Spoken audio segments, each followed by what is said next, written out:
Welcome, ladies and gentlemen, back to a brand new episode of Kaiju Conversation.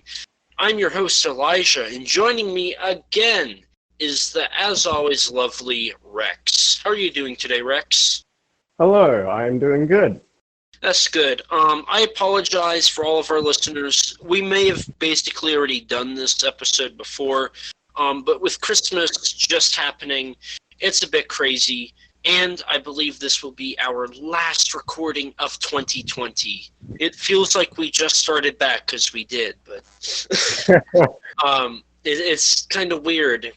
We hit 2 years since the podcast was founded, and we're about to go into almost year 3.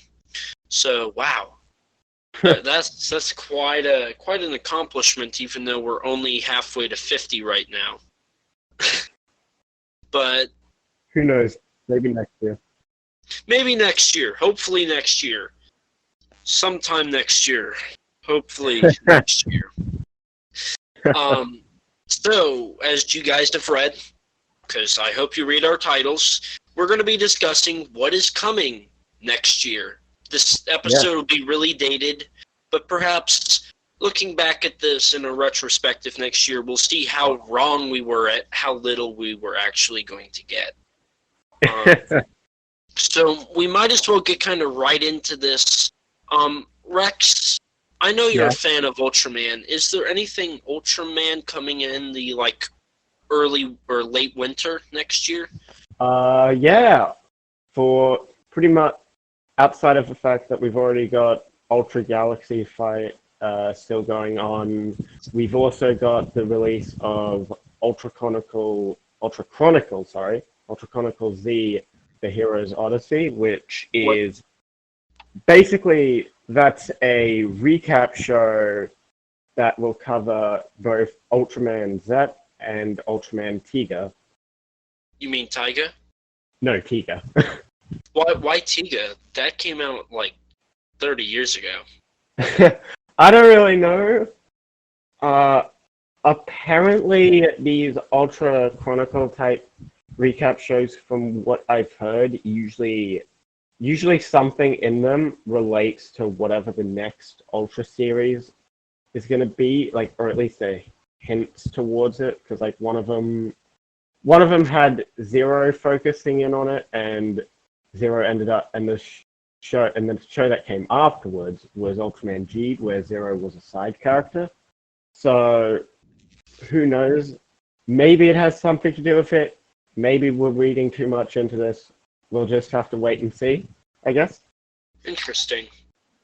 And I know we'll get to this, but it's based off of everything we're going to have, and based off of past things Super I has done. We're going to get an Ultraman Z movie, and we'll probably get the next show sometime summer next year. Yeah, pretty much. So it's not confirmed, but I guess that we'll probably see an announcement for the Z movie maybe after the Ultraman Chronicle Z finishes up. That's my guess. Could be wrong, but we'll see. That's probably right. Let's be real here. Yeah. It's just a matter of waiting. Yep. Speaking of Ultraman, we're also, at least here in the States, but thanks to Mill Creek's region-free release, we are getting Ultraman Taro on Blu-ray. Yes. For the first time outside of Japan. Bless Mill Creek for not region locking. Right. As someone who has to rely on imports, though I do have a region-free player, it is infinitely preferred.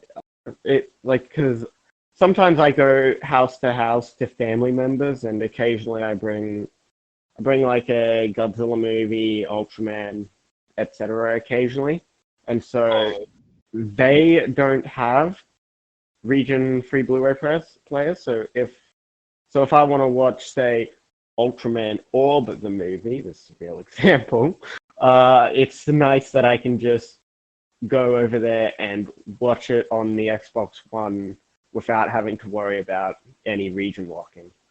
Right.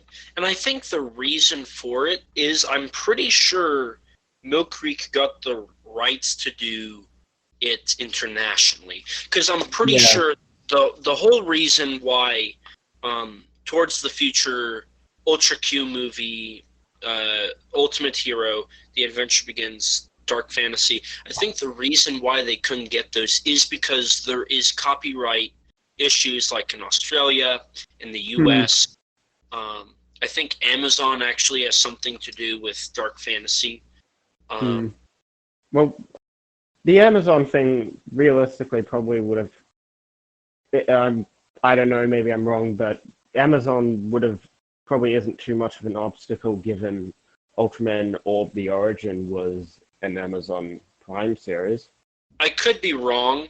All I know is because of a co-production contract, Super Riot technically can't release Dark Fantasy. Same with Ultra Q the movie, and with Towards the Future and whatnot. But since that's now free on the YouTube channel, not region locked, it's basically confirmed that when Mill Creek goes back and gets round 2 of Ultra, they're going to get Towards the Future. All right. Because now Super Riot has the rights to that. So now it's like, oh, gee, when is Mill Creek going to go back and get Taiga's movie, Z, the Netflix Ultraman, and now whatever was out at the time. Right, and then Towards the Future. And here's hoping that they can sort out the copyright stuff with Hanna-Barbera. I believe it's Shigoku, and then the Australian company for Ultimate Hero, and whatever other company it is for Dark Fantasy. Then we can get every Ultra show. That's not a compilation here in the States, which would be awesome. And maybe some dinosaur trilogy. That'd be nice, and some Fireman, and some Jump Ace, and some Mighty Jack. Not asking too much here. Speaking of which, we recently got this isn't a movie or TV show, but we did recently get a teaser from Matt Frank, and then a couple of days ago we got a proper announcement of an Eisenberg comic. We did? Yeah. Which, did you know there was going to be a movie remake of the third show from China? That really? I guess got canceled? Yeah, a Chinese company got the rights to do the third show, not Eisenberg or Expedition. Yeah. I guess it's Great War or Expedition. I can't remember what the third one's called. But yeah, they got the rights and they were actually going to produce a movie adaptation, but it kind of fell through and went into development hell, like most Chinese kaiju films become, like D-Wars 2 and Star Godzilla. Well, Star Godzilla kind of got Toho'd. It did get Toho'd. We've also got the Trials of Ultraman comic coming soon as well. We do. And we've got the Kaiju score. That already was released, but I think we'll get the other issues in 2021. And IDW is Godzilla 2.0 and the Legendary Comics. So there's a lot of stuff comic-wise coming from for the Kaiju community. Yeah. I'm looking forward to GVK Kingdom Kong. Oh, I thought you were going to say you were looking forward to GVK, and I was about to say, is that coming out? Is that going to come out? Finally? But we'll get to that here in a bit. Yeah. We'll bring that up later. Speaking of Ultraman, Mill Creek is releasing oh wait, I already talked about Taro, didn't I? Yeah. Yeah. But isn't there some Kamen Rider coming out in February? Yeah. First, we've got two web series coming out the same day. Rider Time Kamen Rider Decade versus Zeo, and Rider Time Kamen Rider Zeo versus Decade, which basically are two shows which, to my understanding, take place, are basically two different perspectives on whatever the plot of the web series is.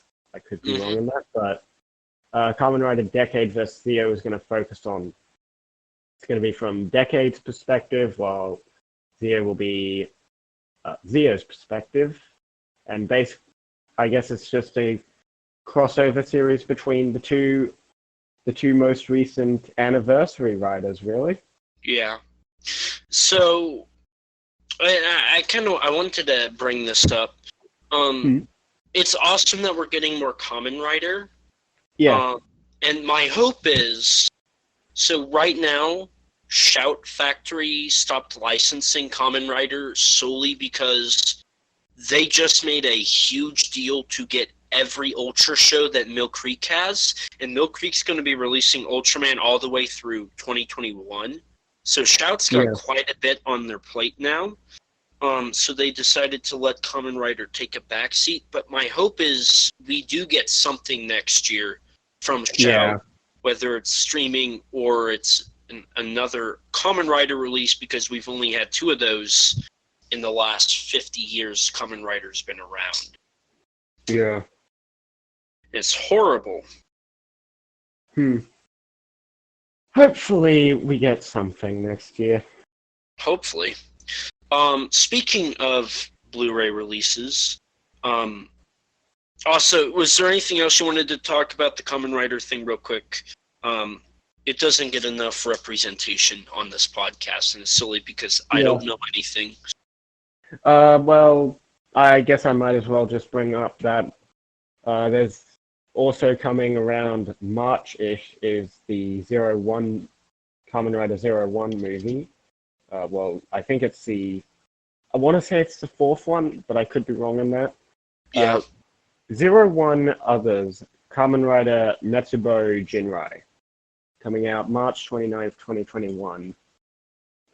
Just recently, a Kamen Rider 01 movie, I forgot what it's called, but Kamen Rider 01 times something. Kamen Rider fan could chew me out for that, but that came out, and this is basically the sequel to that. Real quick, I just want to say, if there's any Kamen Rider fans listening to this expecting Kamen Rider, I'm going to be real. You're not going to get that for like a year and a half.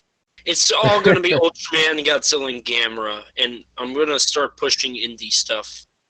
But Kamen Rider's not going to get the right representation for a while. Unfortunately, but eventually.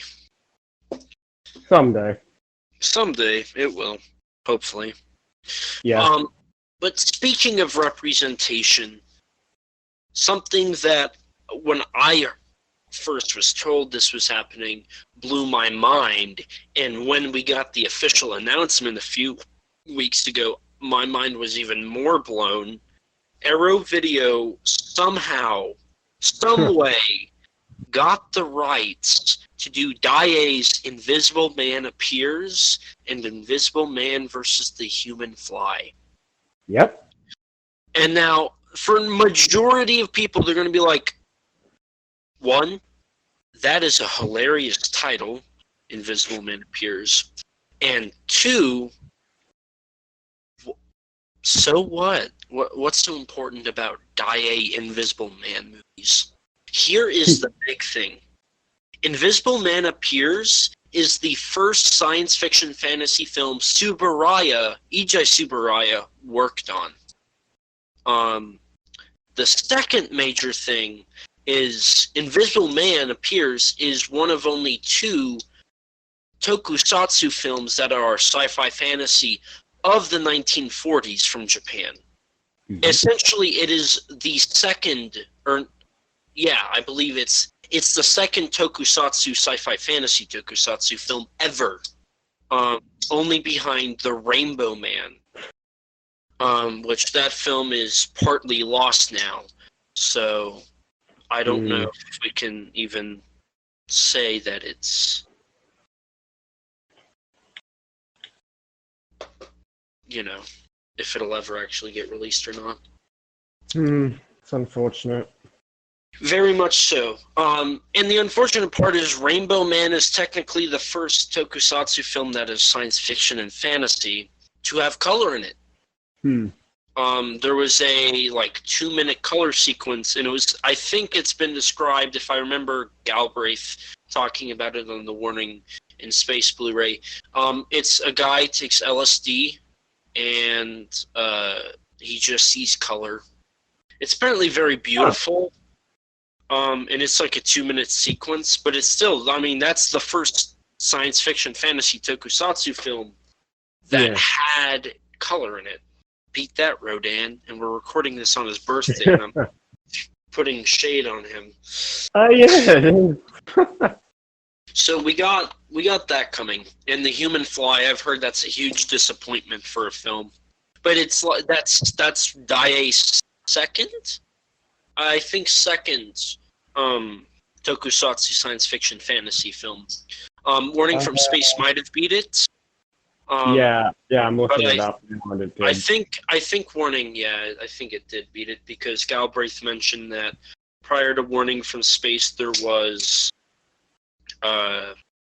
Rainbow Man, Invisible Man Appears, Gojira, Godzilla Raids Again. Yeah, and then it was Warning from Space, and then it was Rodan. So that was the original tokusatsu from the 1950s and 40s. And then it went into a bunch of other stuff that we don't have time to discuss. Yep. No Kajiragami today. What was that? No Kajiragami today. It's very unfortunate. So we've talked Ultraman, Kamen Rider, and Godzilla already. Kind of Godzilla, but not really. Is there any Sentai coming out? Yeah. Not too long ago, a teaser image of the most recent of the new lead Sentai Ranger was shown as a silhouette of the head, and then soon enough, images got leaked, and we now have the. Careful, spoilers. It's not spoilers. I haven't read the leaks. Oh, okay.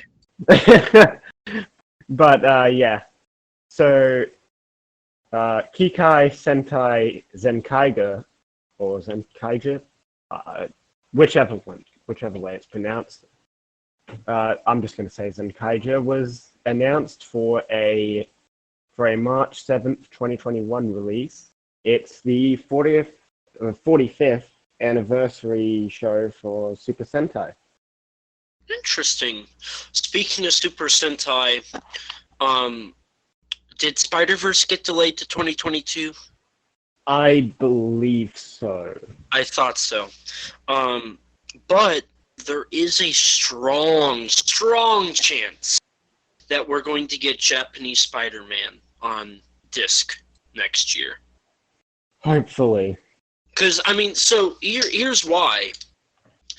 Marvel's YouTube shows did a whole week of stuff about it. They are releasing more action figures of it recently. It was the first episode of Disney Plus's Marvel 616, addressing the major multiverse that is the Marvel's universe. Yeah. And he's coming back and voiced by the original actor in Spider-Verse 2. Why wouldn't you release it on disc, since it hasn't been released since the early 2000s on a region-locked Japanese DVD? It would make no sense. As well as that, it's just good. It's good advertising for Spider-Verse 2. And Spider-Man in general. And Marvel has the rights to it, so it's like, why not just do it? Let us see the glory that is the Spider-Man.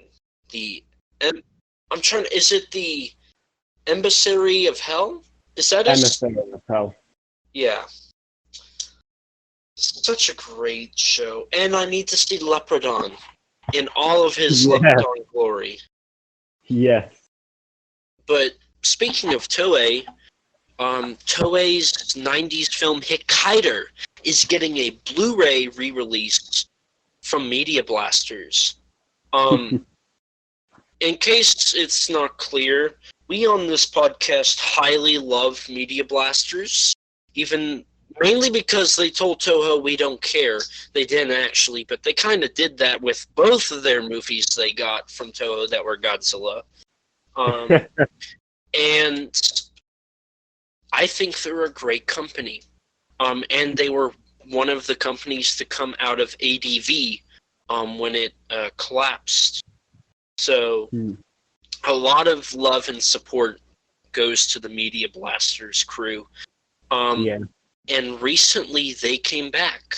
They went silent for like 2 years. And then Media Blasters came back and they re-released Gappa and Death Kappa. They've re-released Devilman and Zebra Man, along with all their hentai and whatnot. But they announced they're re-releasing Hikaider. And they've already said they tried to get Monster X Strikes Back, Attack the G8 Summit, but that fell through to copyright. Because I was just about to say, I was hoping that they'd do Monster X Strikes Back. They were going to. They reached out to Shochiku, and they were like, hey, we want to do it. And they said, we don't know who holds the rights. Damn. It's just like what happened with Gihara and SRS Cinema. SRS Cinema reached out, and they're like, we want to release Gihara, and they said, we don't know who owns it. Damn. Very unfortunate. But Hikaider's coming out, and I think it's got the director's cut on it. So that's really cool. Nice. And I've heard it is one of the best Heisei era Tokusatsu films ever. So have to wait and see, I guess. Yeah. And I'm hoping that they get the rights to their other stuff. They've released Samurai Resurrection 1 and 2. They have done Nezula, the Rat Monster, Moon over Tao. They've teased that they're going to get Zebra Man 2. So that was a Funimation film. So think about that. Media Blasters taking a Funimation license. Can they take Shin? I mean, they would probably release a recalled disc with all the special features on the Blu-ray from Japan. And it's got all the translated scans of the art of Shin Godzilla. I'm gonna buy that next month. Shut up. I want it. Okay. But yeah, Media Blasters is blowing it out of the park. I can't wait to see what else they can acquire that they've released in the past and it went out of print. I asked them if they had the rights to the Toho films. They said no.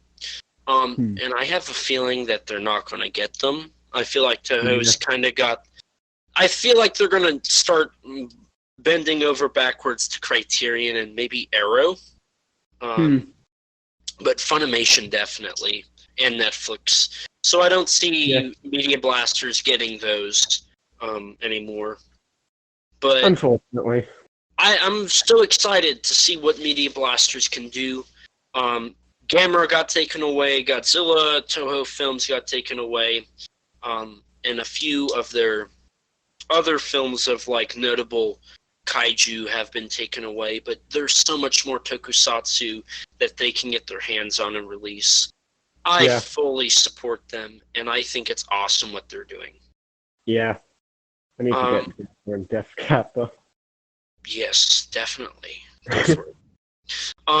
And that's kind of the end of the early or the late winter kind of stuff. But in spring, we already touched on the Kamen Rider show coming. Or movie. Movie. But SRS Cinema is going to be putting out Monster Seafood Wars. Yes. A recent 2020 film. Now, Its pre-order starts in February, but that's not when it's released. It'll be released like a month or two later. So that's why we're talking about it in kind of the spring area.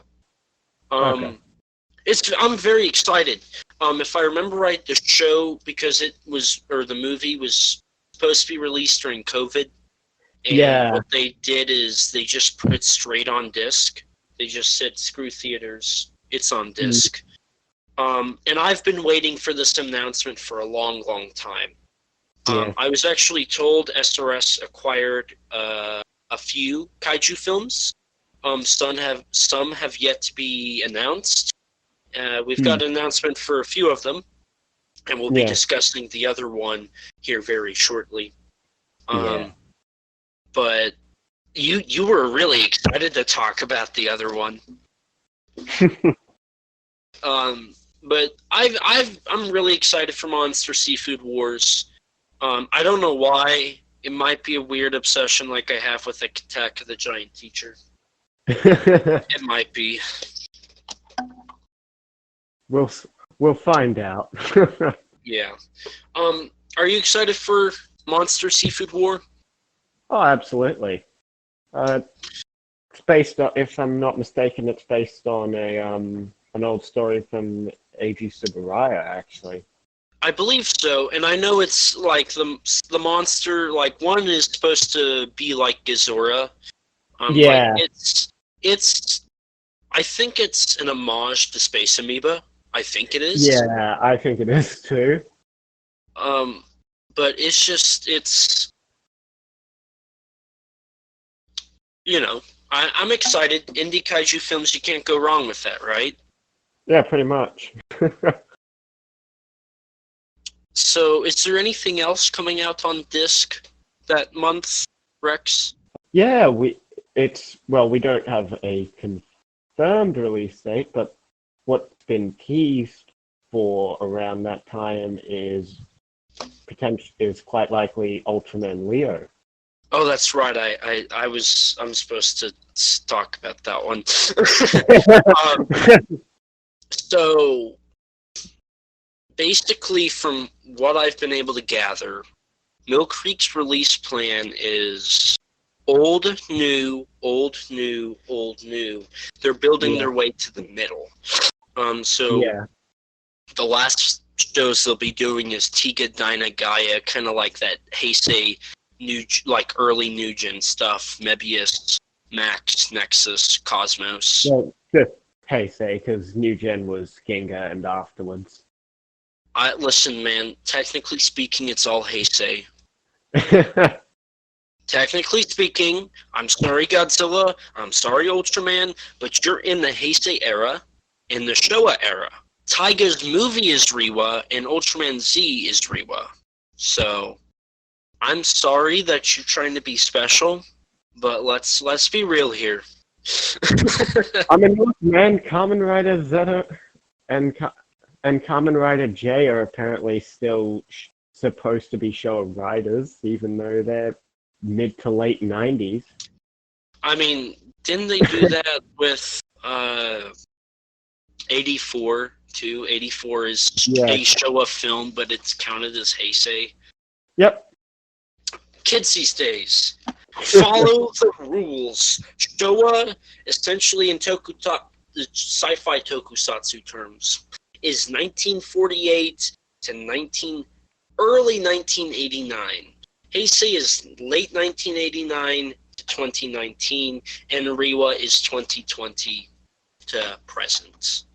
So moral of the story is, you all now know how to trigger ET. Yeah, and the real moral of the story is, I'm sorry, all you tokusatsu franchises, you're just way too... You think you're too highly of yourself, breaking the eras. What's wrong with you? God. So yeah, Leo is coming out in March. We've already got confirmation they've got that. That's why I'm not mentioning what they're releasing in February, because I don't know, even though it's pretty obvious, I'm just gonna not say what it is. But yeah, we got Ultraman, and Rex, I can't help but notice there's no Godzilla stuff. We've been waiting now since May 31st, and there's no Godzilla. I don't know how I can live like this. No Godzilla stuff for 2 years. I don't know how I can stand it. It's like the end of the world. I don't know what I'm gonna do. Well, Netflix has you covered. We're not paid by Netflix. Don't tell them. Don't say Netflix has you covered. How does Netflix have us covered? They recently had a little announcement of a certain anime series that goes by the name of Godzilla Singular Point. Oh! We were going to do an episode talking about that, but neither one of us kind of felt. We were both kind of like, it's a thing. Next topic. It's a thing. We're interested, but we're not as interested as we'd like to be. Yeah, I've been overly negative about it, but yeah, it's whatevs. I'm willing to give it a shot. Michael from Kaiju Weekly called me out, saying I'm not positive about it, but here's my thing. I don't think the blend of 3D and 2D is going to do well. I don't like anime in general. That's why when I watched the Tokyo Ghoul movie, I didn't watch the show, and I don't plan on it. Same with Attack on Titan, whenever I get to watching those. Devilman, 8-Man, Garo. The only anime I'm watching is Ultraman, and that's it. I know that's like, why? Manga. I'm not referring to Ultraman, actually. I haven't read that, but I'm referring to, like, Attack on Titan, Devilman, etc. That's fair. I've heard SSS Gridman is really good. Yeah, so, I'd recommend it. I'd recommend you watch Gridman. Yeah. Oh, the show? Yeah, I can't wait to watch the show from the early 90s. And its American counterpart, Superhuman Samurai Cyber Squad. Yeah, I can't wait. I want to watch it. Yeah, I was referring to an anime series by Studio Trigger called SSSS Gridman. Oh. Is there any more Sentai coming out in March? We already mentioned Zenkaija, so... Oh, that's right, we did. Actually, wait, no, there is something that we actually forgot to mention earlier was the Machine Sentai Kiramaja movie. Oh! Which comes out in late February. Do you know what that's about, by any chance? I know it's the movie to the currently airing Sentai show Kiramaja, but I really don't know anything about it. I see. I haven't seen a Sentai show yet, unfortunately. Well, I guess we can get ready to rumble in May with Rumble, an animated movie. Yeah, that. The only reason it's included here is because we have to. Yeah. Question mark? I don't think many people, or at least in the kaiju community, are particularly all that excited for it. No, not really. Especially when it's what it's competing with. I think the week after or the day of. I don't remember. If it competes with that. But Rumble is essentially... Okay, here's the thing. Rumble is essentially Monsters, Inc., but it's giant monsters.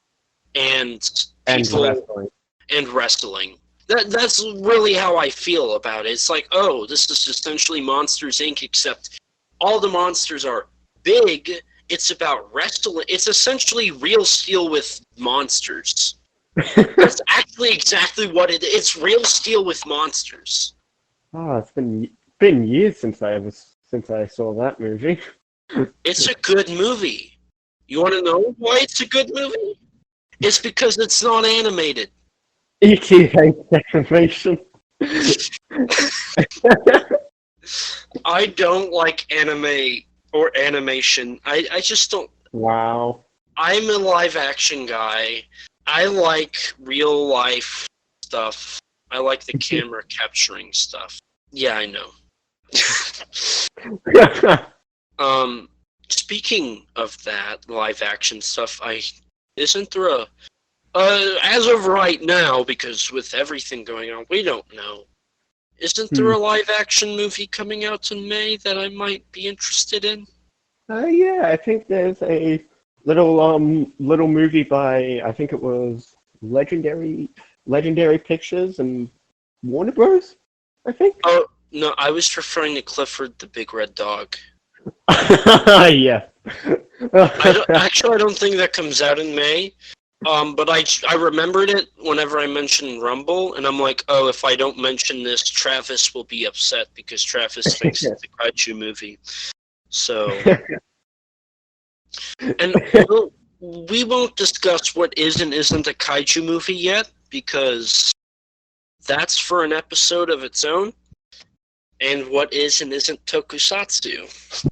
Yeah. Because, okay, real quick, off the topic of this, we really need to understand and classify what counts as tokusatsu. Because I could literally go on a rant about Star Trek right now. And by the Japanese definition, you wouldn't technically be wrong to do that.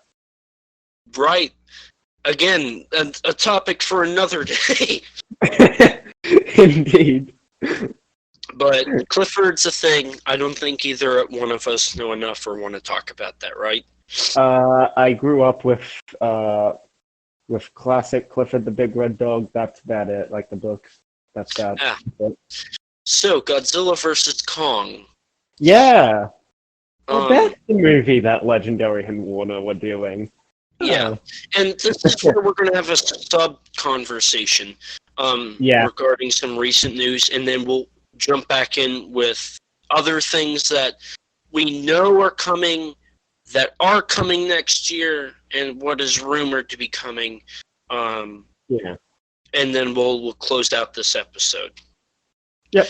So, Godzilla vs. Kong was slated for a May, last week of May 2019 release.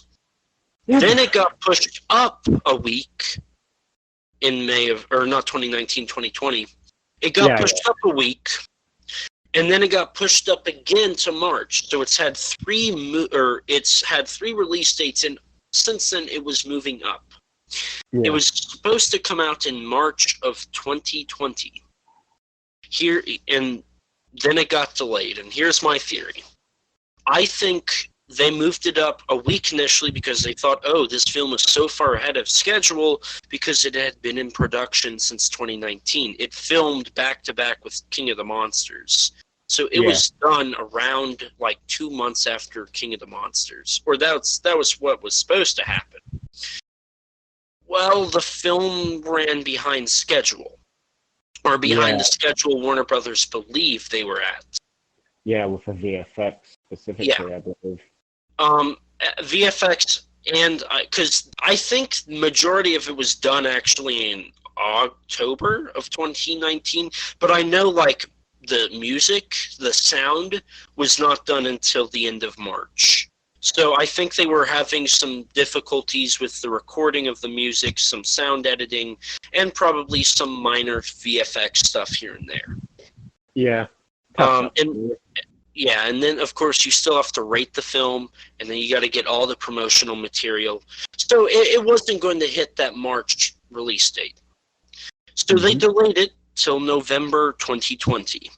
Which, on their end, ended up being a good call, given events that were about to transpire. Right. So I'm not going to criticize, because I think all of this is simply Warner Brothers made a mistake, and that mistake turned out to save them millions of dollars. Yeah. Um, Oh, yeah, it did.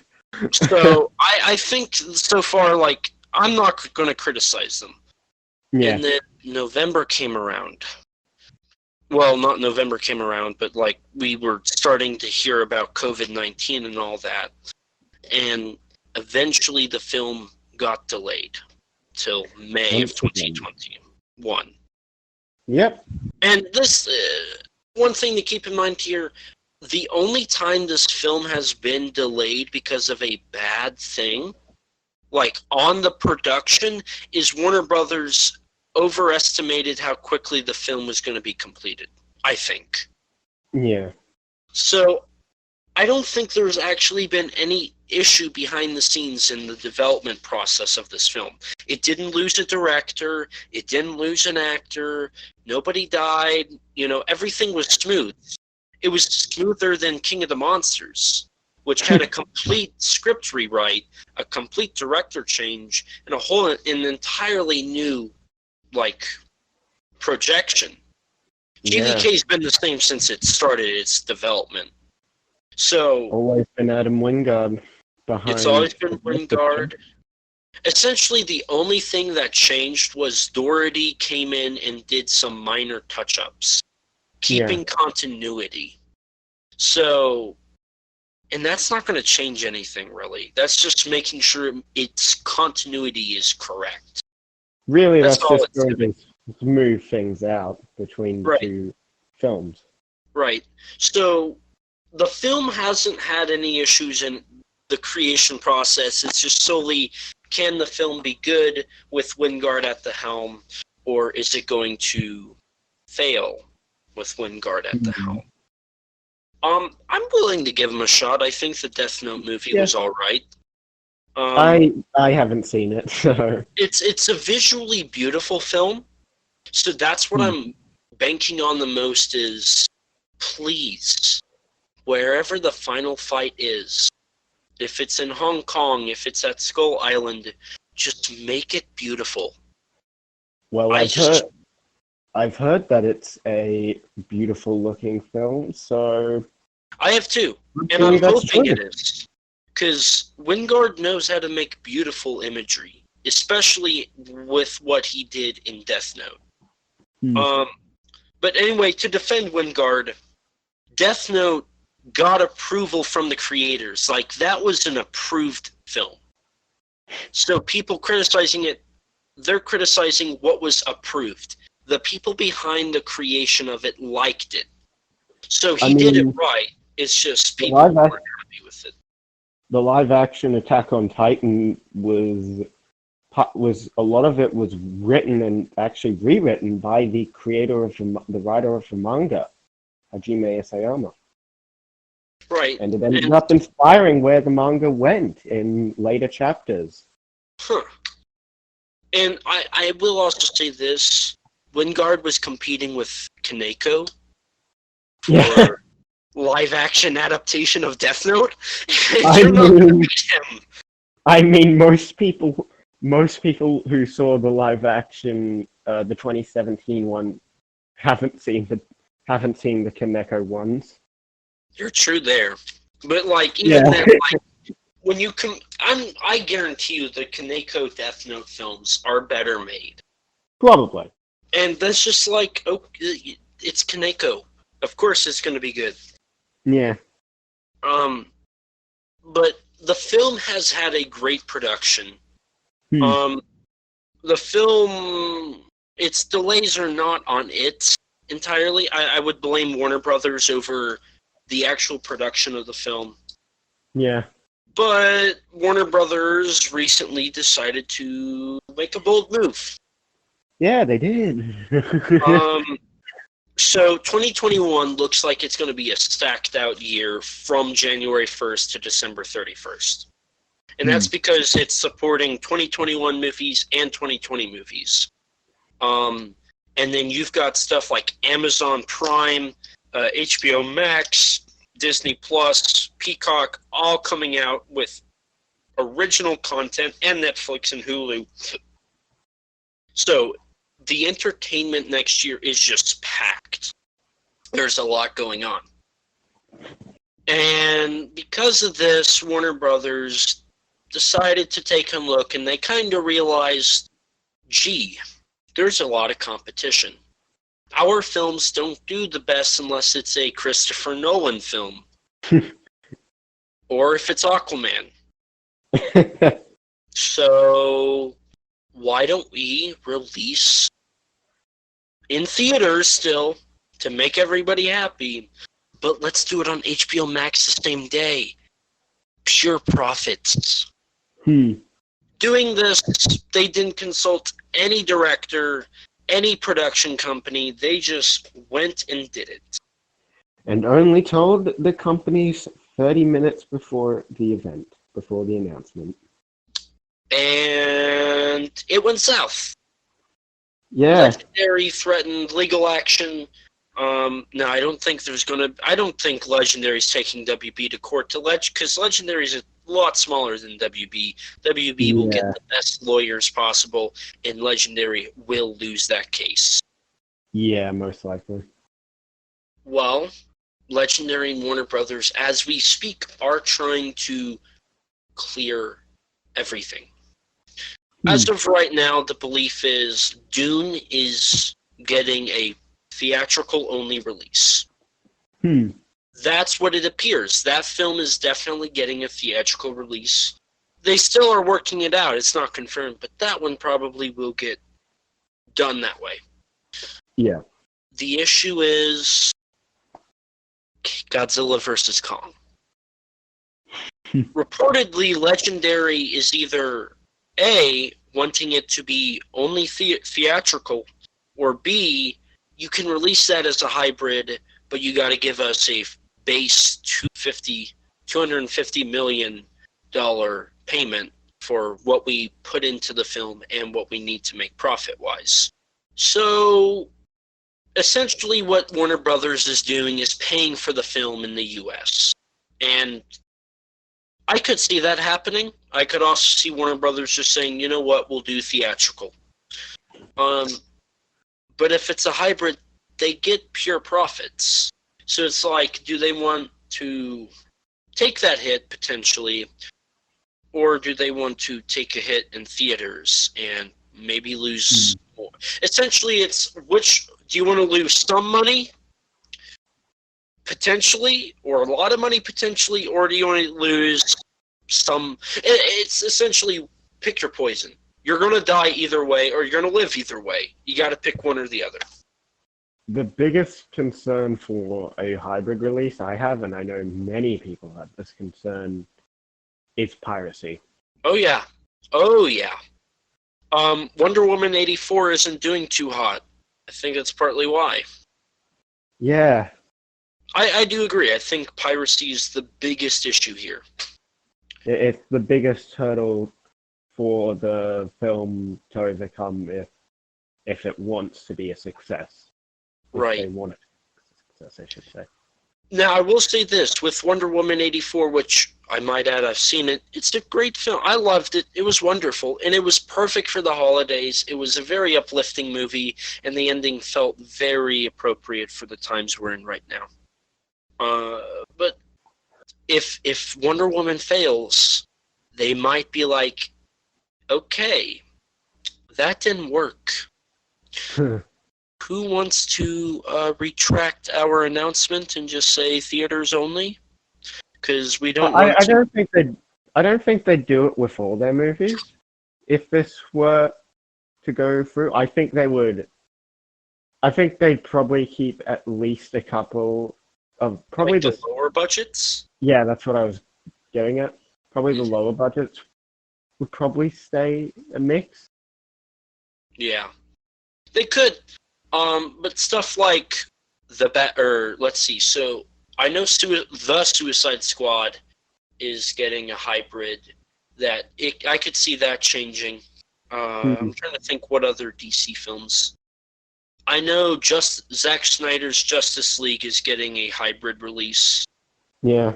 But they only put like $40 million into redoing that. So a limited theatrical release is going to make them that money. I'm going to go see that. 4 hours of seeing Zack Snyder's cut of a 2017 movie sounds kind of interesting. Just for like it could be good, it could be awful, but it's just the fact that for the last like 3 years, we've been listening to people saying, #release the Snyder cut. I want to see what they were wanting, if it was even worth it. Yeah. But GVK, getting back onto that topic, as of right now, it's slated for a May 21st, 2021 release. It could get delayed. I think it would be... I think the film should just be released. Yeah. All it's doing now is taking up space and... collecting dust, and debts are getting interest. It's coming on those debts. There's a lot to come with GVK, and it's just waiting.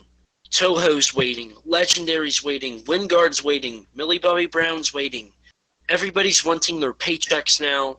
It's literally, get the film out. They've already got, I've heard, we already know they have a first full trailer. It's been ready for over a year. They just need to get it rated. I've heard rumors that they've already got the second trailer and TV spots. Like, everything is done. They have all the marketing materials done. It's just getting the trailers rated and starting its campaign and releasing it. I really hope that's what they're working on now, and I'm sure the rest of the fandom really hopes that they're working on it. Well, whenever we get the trailer rating, it'll be because Warner Brothers is about to start ramping up its advertising. Yeah. And as of right now, the norm for Warner Brothers films and Warner Brothers Legendary films is 4 to 5 months, actually. They've kind of lessened their marketing campaign to a short window. So we may not even get a trailer in January. And let me pull this up real quick, because they're going to attach it to a film of Warner Brothers, that because you're going to market like similar products from the same company with those films, right? Like that's just how it works. And let me check here. So GVK obviously it's sci-fi. It's there's going to be some horror elements from what I've gathered. You know, there's Wingard's a horror director. Oh yeah, true. Yeah, true. There were horror elements in King of the Monsters, because Doherty's a horror director. Yeah. So it looks like it might be with Tom and Jerry. Not only is that technically a versus film, but it's kind of made for the family. It's, you know, that is the only film other than Reminiscence, which comes out in April, but that's a month before GVK, and they need at least 3 months to market a film. And the closest film would be March, or March is even too late. It's probably going to be attached to Judas and the Black Messiah, coming in early 2021. With that, I could see them releasing the trailer. Let me triple check when that... Also, if you want to say anything, please interrupt me. We did recently... Yeah, we actually, earlier today, I believe we got official images of some Playmix toys of a new Kong toy with a helicopter and a spoiler toy that I'm not gonna name, but I didn't know we got one for Kong too. I know we got him, but Yeah. oh, was it the Kong with jets? Yeah. Because I know. Okay, so they're going to release finally after it. Actually, Warbat's been on the back of all the boxes. So Has he? yes, yeah, Warbat and Kong with jets has been on the backs for a while, and they've not been released. So those will pop up in January, and then we'll get Wave 2 around March. Judas and the Black Messiah comes out February 12th, 3 months prior to GVK. We'll get a trailer rating mid-January. We'll get some stills, a poster end of January, and February 7th. I want somebody, because I want to be proven wrong or right. I'm going to guess February 9th. That's my guess. February 9th, we will get the first trailer. And then sometime like January 25th through the 30th, we'll get some stills. Yeah. And then we'll get a trailer rating probably January 20th, I'm guessing. Maybe the 13th, something around that time. So there's my predictions. Somebody prove me wrong. Please, do it. I can't wait. I can't wait to hear about it. So I think that kind of covers GVK for the podcast. Now, obviously, the most important film coming out next year.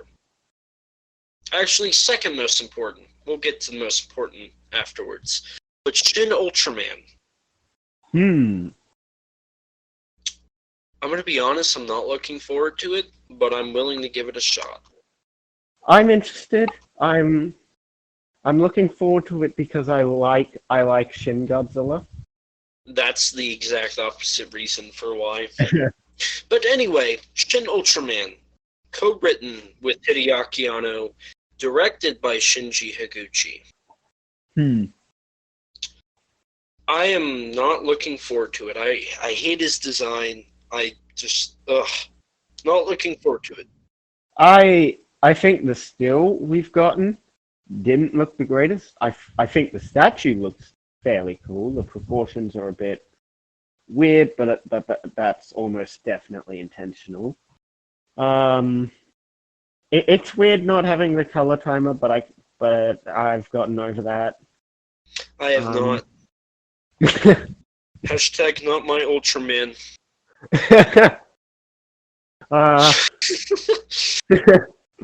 I'm going all gatekeeper in this, aren't I? Okay, Mr. Toxic. But I'm interested. It's already been confirmed it's getting an international release. So really? Whether that's so there was something about an iPhone. It was like a promotion on Twitter for an iPhone, and it's like, Shinji Higuchi here is showing me all he can do with his Apple iPhone when capturing Godzilla. Can't wait to see Shin Godzilla, which uses the Apple camera, in theaters internationally in 2020 or 2021, whichever. I think you meant Shin Ultraman. Or that's what I meant. So, and plus, other Ultraman movies have gotten limited releases in the States. So Ultraman it's like X's movie, and I think it was Ginga S's movie. It might have been. It was either Ginga S or Orb. I'm pretty sure it was Ginga S. I think Orbs did too. One or the other. Or both. But that's besides the point. Right. But either way, it's basically been confirmed it's getting an international release. It could be through Netflix. It could be through Funimation. It could be through Mill Creek. Maybe Mill Creek and Indigo have made a deal, and they're going to get a company to release it internationally or something.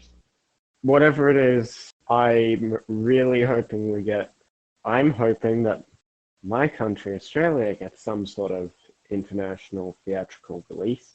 You got towards the future. Yeah, but that didn't air on TV. You've got that one episode of Ginga. Oh no, that's Canada. You've got. We've got 2 DVDs of. We've got the Ultraman Zerf DVDs. That's it. Well, oh, that's fair. Yes, we've got 2 45-minute short films that have the wrong character on the cover. Yes. I mean, you've got a good release of Shin Godzilla, to be fair. Yeah. And that's about it. Yeah. So, now, moving on, we are going to discuss, objectively, the most important film coming out next year. From SRS Cinema, the 1980s classic, The Flying Monster. Yeah. I was joking there, but I'm really excited for this movie. Like, really excited. I am too. We have yet to get a cover reveal or a pre-order date. It's all TBD, but I can't wait. Just the fact that we're getting it is really, really exciting. It is.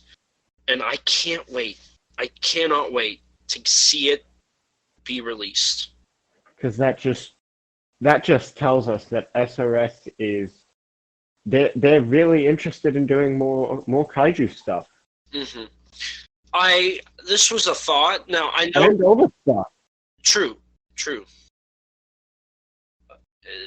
This was a thought that popped in my head, and I love Media Blasters, but I think it's kind of understandable to say SRS is the new Media Blasters. Yeah, I sort of had that thought when we were talking about Media Blasters earlier. I actually kind of had that thought in my head. And again, I'm not discrediting Media Blasters. I love them. I love their work. But it kind of feels like SRS is kind of taking up that mantle Media Blasters had. Yeah. Somewhat. Which I'm fine with. Yeah. More power to them. More power to kaiju releases. Exactly. Honestly, Media Blasters SRS, keep it coming. Keep re-releasing Tokusatsu and keep releasing kaiju. Let's keep getting it. Yes. Now, there's also more coming. Again, I alluded to this prior. There are a few SRS films that we don't know of yet. Also, they have I'm trying to remember, SRS actually announced on their Facebook page that they are doing a new kaiju film, 100% original, based off of a film they did a while ago. And really? It was really under the radar, so much so that I don't think anybody actually cared. It was actually a casting call that we found. Here we go. So, SRS Cinema, December 15th, asked, would you like to be part of a kaiju movie? Years ago, we produced Zillafoot, which some of you may have caught on our Vimeo channel. It's just under 1 hour, and with its quick ending, basically unfinished. Plans were to shoot a wraparound, something akin to the Americanized version of Godzilla vs. King Kong. However, those plans have never materialized until now.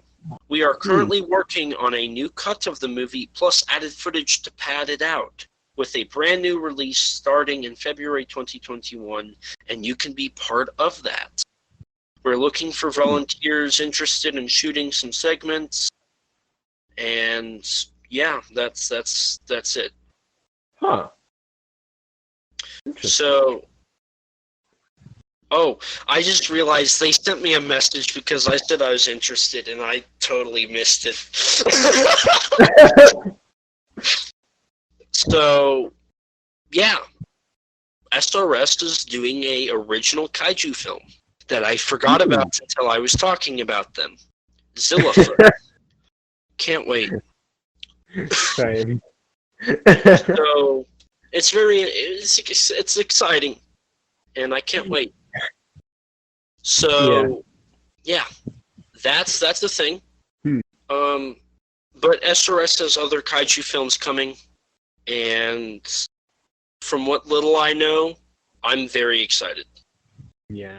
And I wish I could say what I know, but I can't. All I can say is they're not what you expect, and it's very interesting and exciting. But moving on, as much as I've complained about it, we have to address some anime. Yes. So, Rex, what's a highlight anime for you that's coming? Probably the anime that I'm most excited for is SSSS Dynazenon. What? SSSS Dynazenon. Okay, as the person that has refused to watch SSSS Gridman, what is Dynazenon? Dynazenon is a sequel. It's not a direct sequel, but it's some sort of sequel or continuation or spin-off, of Studio Trigger's SSS Gridman. New characters, although looks like one of them might be returning, unless it. Actually, no, they're not a returning character. But yeah, new characters. The main Dynazenon is based on something from the original Gridman series, which is quite cool. And there have been 2 trailers for it. It looks good. It's a mix of 2D and 3D, but I think it looks better than Singular Point in terms of like the quality of the CGI. From what I've seen, I do agree. Yeah, but so did the original Gridman, or original SSS Gridman. But yeah. So that's coming. I probably won't watch it. But we've also got a few other animes. We've got Kaiju Decode, a Toei Tsuburaya co-production with little to no info about it from what little I remember. We got that teaser image a while ago, and that's it. Yeah. Presumably coming out next year. Yeah. Do you know of any other animes coming out? Yeah, we've got Pacific Rim The Black, the Polygon Pictures Pacific Rim anime that, although it has no confirmed release date barring 2021, it is coming, and we saw 2 stills around the same day as the Singular Point trailer came out. And we also didn't we get a trailer? No, we didn't get a trailer. Oh, we got the introduction or something. The intro. I don't remember seeing that, but I remember. All I remember is the stills, the 2 stills. Which I'm excited, but I think it's gonna fail. I feel like I'm the Doomsday guy, but like I don't think it's gonna do well. Polygon kind of ruined it with the anime trilogy for me. Apparently this show was apparently it was greenlit as a 2-season anime, which is interesting according to IGN. Interesting. Yeah. I mean, I will give it this. I doubt Warner or Legendary did the budget cuts that Toho did, and I doubt they rushed it. So I'll give it a shot, but I'm not gonna hold my breath. Out of all the upcoming kaiju anime, it's the one I'm least excited for personally. Yeah. Actually, no. Kaiju Decode is the one that I care the least about. Oof. I'm just excited because it's a Toei Tsuburaya. This is the Pacific Rim one is my least excited one. Hmm. But we also have another anime coming out, Yes. We have Ultraman. Ultraman Season 2 with Taro. Yeah, I don't know how to feel. I didn't care for the first one, so it's like I thought it was alright. It's not the greatest thing, but it's it's my fine. least favorite Ultra show that I've watched so far. I wouldn't say it's my least favorite. You've seen more than me, to be fair. Yeah, I've seen Ginga. We'll see. I've heard Ginga is pretty bad. We'll see if I dislike Ginga more than this. But my current rating is 66, 7, Jack, Ace, Q, then the anime. Hmm. I'm going to get a lot of flack for saying Q is my second least favorite. Yeah. Okay, to be fair, the line is after Q for okay at best. Q is really well made. I just didn't care for it. It's good. I just don't think it's great. But so is Ace, and Ace is good, but not great. Jack is pretty good, and then 66 and 7 are amazing. Love them. Oh, I love 7. So that's all the anime we've got, and thank goodness, because I was tired of talking anime. But we do have some Blu-ray announcements, potentially. So, Media Blasters has really been hinting at Zebraman 2. That was actually acquired by Funimation a while back, and they lost the rights. It's really bad from what I've heard, compared to the original Zebraman, which is apparently really good. But Media Blasters has been hinting at the fact that they got it, and they're going to be releasing it. Yeah. So we can look forward to that. And we also have Giant Monster Cleanup. Or not, we'll get to that in a bit. But we have more Ultraman coming from Mill Creek. Mm-hmm. Now, I'm going to guess that we're going to get the Zero stuff pretty soon. That's next in line for the newer stuff. Yeah, most likely. And something tells me we'll get all the Showa by the end of the year. Hmm. So those, I believe, we're definitely getting. Hmm. What do you think we're going to get?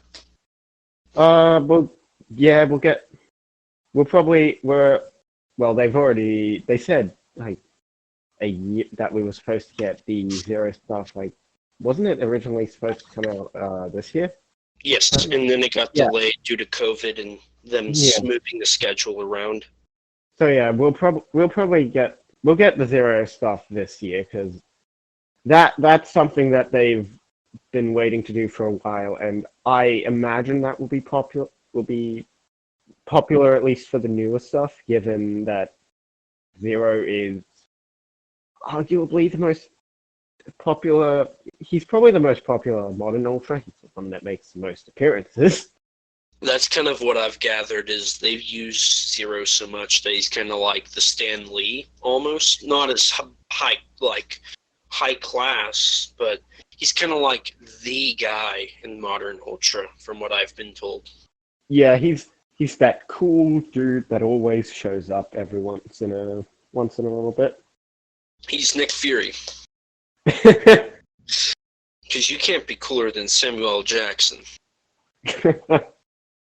So, I mean, I do agree. Is there anything else you think we're going to get, or you hope we get? Well, the first movie that Ultraman Zero appeared in was the movie based on Mega Monster Battle. Yeah, Mega Monster Battle Galaxy Fight Ultra Legends, the movie. Yeah, so I'm looking forward to that, and I imagine they'll probably release the show around the same time. At least I hope they do. But yeah, I look forward to that, because I've heard a lot of good things about that show, and it's honestly been one that I've been really wanting to watch for a while. So yeah. Plus, the movie is probably my favorite Ultraman movie so far that I've seen. Interesting. It's a lot of fun. Yeah, I've heard that. It was on Bad Kaiju green 3, screen. but I fell asleep during it. Bad green screen, but a really fun movie. Interesting. Just entertaining.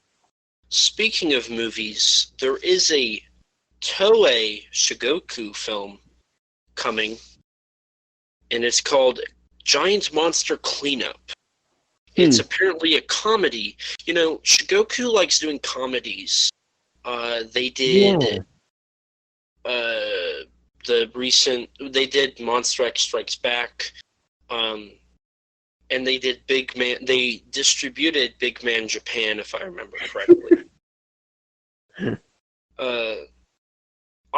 They also did the Tokyo Ghoul, and that's the only one off the top of my head of recent years, the Tokyo Ghoul movies. But Shigoku really likes comedy.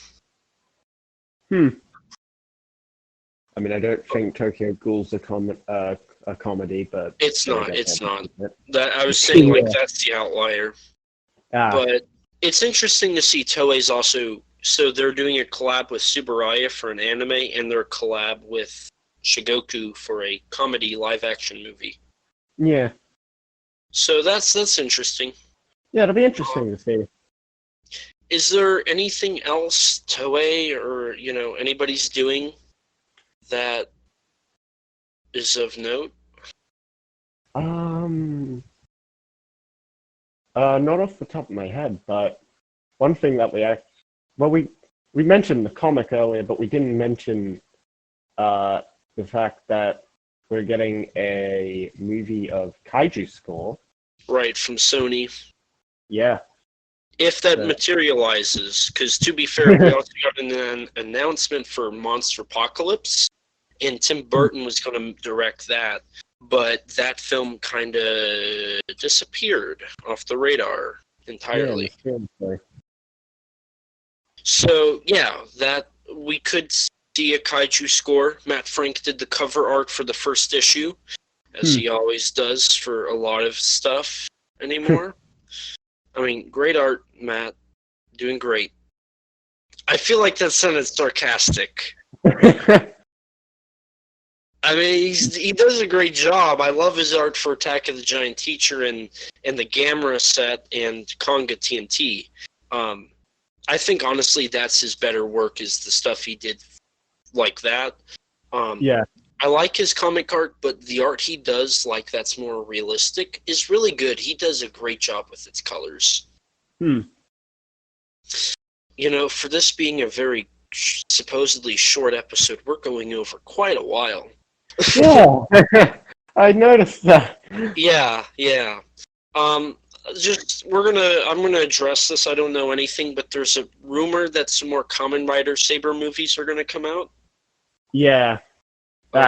It's because there's usually one movie has already come out. One came out a few days ago. There's almost definitely going to be more coming out in 2021. Since they usually have a bunch for whatever series is going on at the time.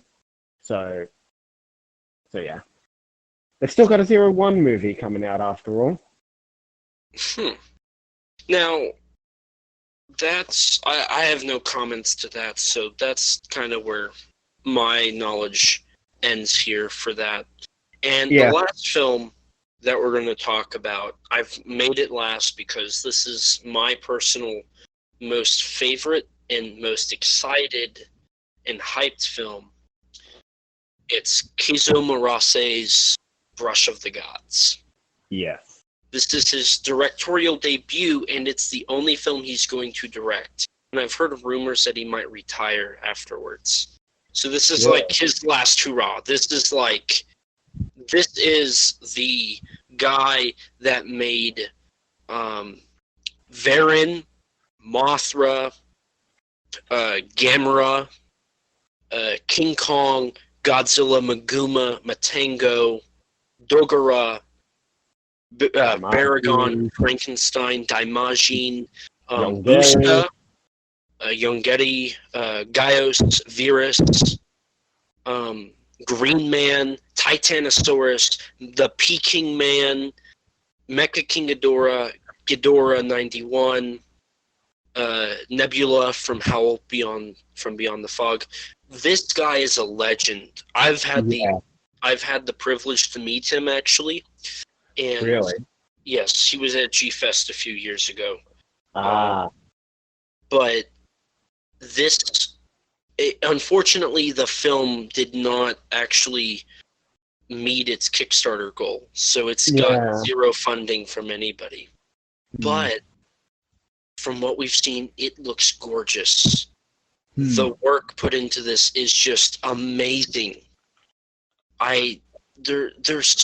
Orochi's going to be in it. It's so exciting.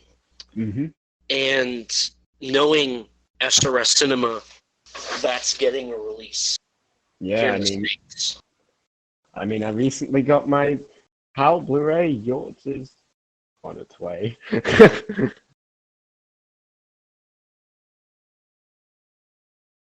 You've gone silent.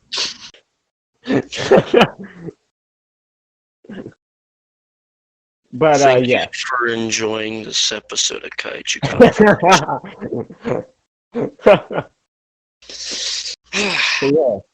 So yeah, we've got Keizo Murase doing Brush of God. He's worked on many things. We've got a script by Takashi Nakazawa. Yes. An author, and I believe he's done TV dramas. I believe so. A monster designer by Akira Takahashi, who's worked on Kamen Rider series before.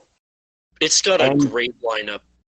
And Shinji Nishikawa, known for his work on many of the Heisei Godzilla movies, SSS Gridman, and a few other things.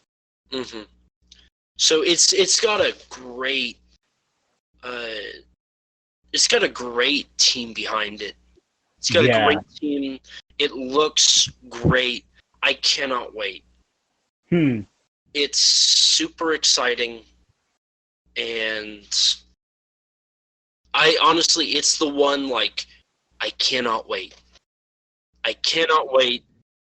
Honestly, out of all these, the one that talking this entire time, this is the one I'm like, this is going to be beautiful. Ben Chaffins, a friend of mine, has been very vocal that Howl from Beyond the Fog is the best kaiju film since Shin Godzilla, and one of the best since the Showa era. I have no doubt that Brush of the Gods is going to replicate that. I mean, the poster looks fantastic. And have you seen the test footage? Yeah, I have. Oh my god, that is beautiful. I cannot wait. It is the film that I think will be the highlight of 2021. The only way... I mean, so here's the funny thing. I think it's going to be a thing like 2019. King of the Monsters is my number 1. Attack of the Giant Teacher is my number 2, and then it's Parasite. But I love Attack of the Giant Teacher. I think I talk about it every episode. And it's like Yeti nipples for us. It's me talking about Attack of the Giant Teacher. One of these days, I'm going to be asked to do a commentary on the film. Just saying. But it's exciting. I can't wait. Yeah, I genuinely can't wait for Brush of the Gods. And I think that's a great one to end it on. We don't know when it's coming out. All we know is it's 2021. We've got Ultraman coming from Mill Creek. We've got Tokusatsu, like Henshin Heroes, coming from Mill Creek. We've got indie kaiju films and other obscure kaiju films coming from SRS Cinema. We've got indie films being made as we speak. We've got Hollywood adaptations. We've got Japanese movies from Toei, Shigoku, Tsuburaya. We've got anime. 2021 is going to be an amazing year.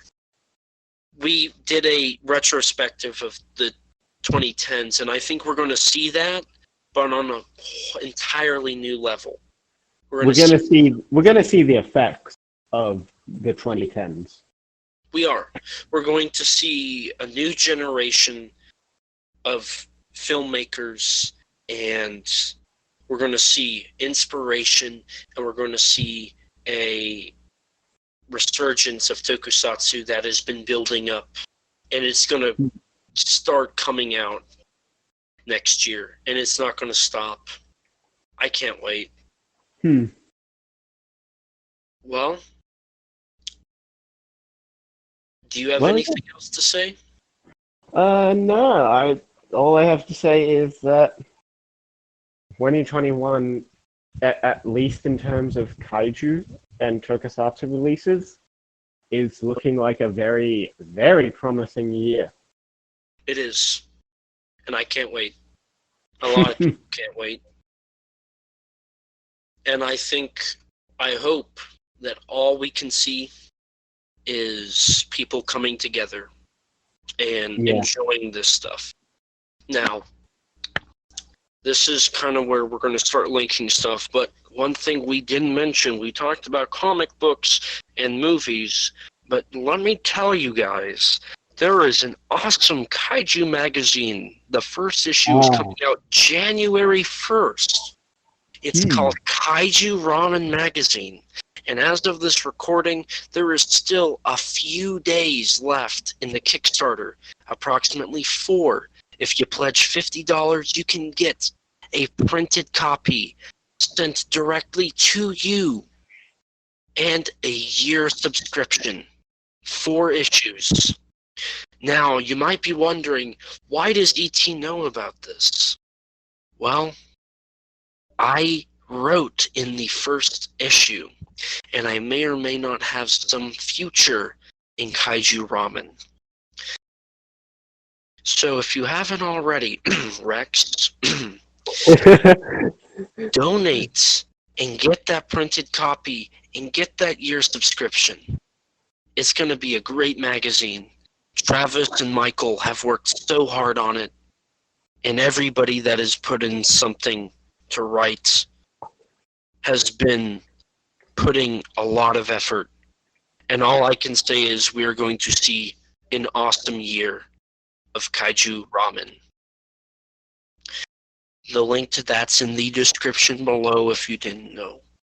Speaking of linked in the description below, Rex, where can we find you at?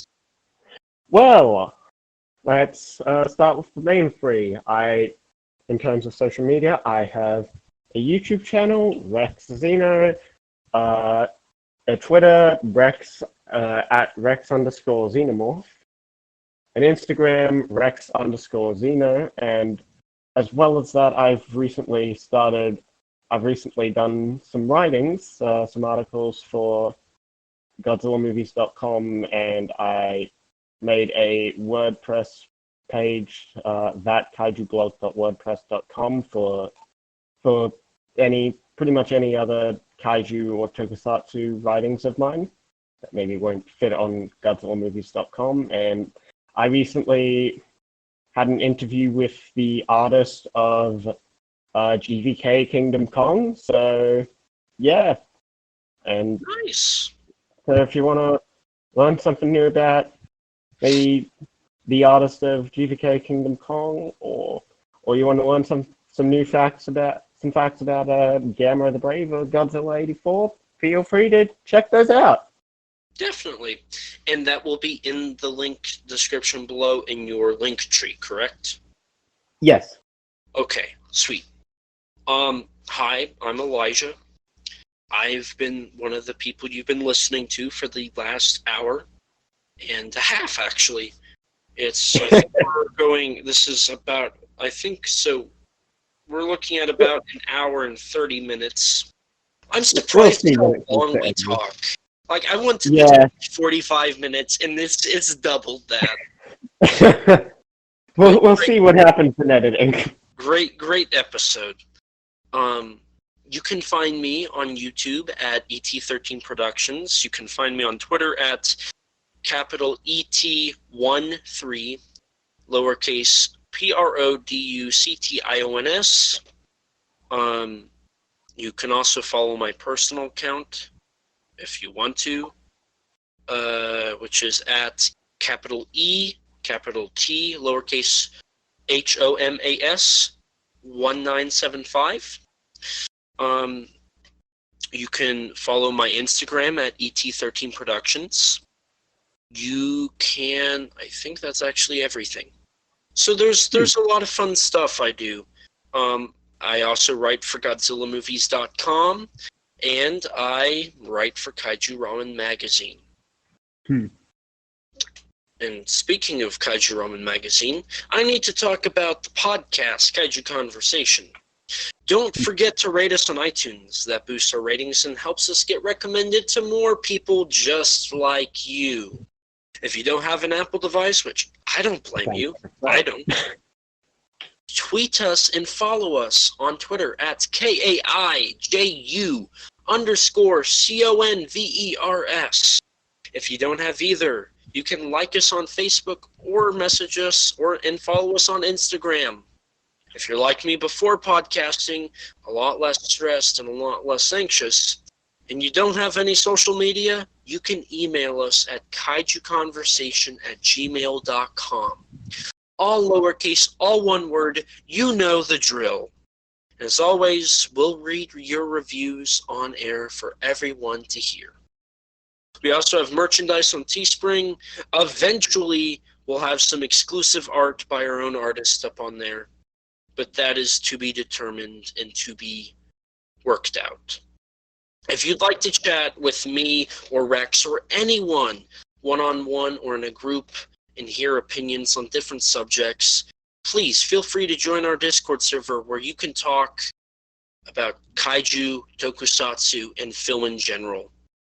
We've got a good group of people here, and they're actually discussing right now Zarkor the Invader. It's a very exciting film. They also discussed Carnosaur, it looks like. And don't forget to subscribe to our YouTube channel and hit that notification bell so you can be notified when we upload. Sometimes you can find YouTube exclusives, and sometimes it's just us clowning around.